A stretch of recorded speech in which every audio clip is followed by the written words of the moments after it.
সোমবারও ছিল বসন্ত পঞ্চমী। এদিন সকাল সকাল বিভিন্ন জায়গায় অনুষ্ঠিত হয় সরস্বতী পুজো। একই ছবি রায়গঞ্জেও।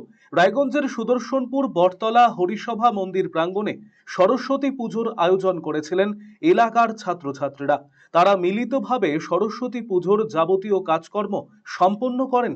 পুজো শেষে অঞ্জলির উদ্দেশ্যে ভিড় জমান সকলেই। সন্ধ্যায় প্রসাদ বিতরণ করা হবে।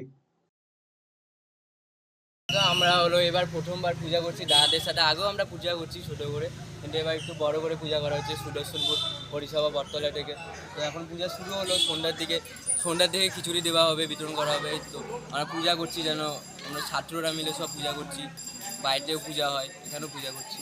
ওই সবাই পাড়ার কাকিমা কাকুরা মিলে আছি। কেমন আনন্দ হচ্ছে আজকে? আমরা মজা করছি, সকাল থেকে আমরা চলে আসছি ঘুম থেকে ভেঙে। আজকে থাকবো সারাদিন, আজকে মজা হবে এখানে। পুজো হচ্ছে? হ্যাঁ, ভালো পুজো হচ্ছে, এখানেও পূজা হচ্ছে, এখন শুরু হয়েছে পুজো।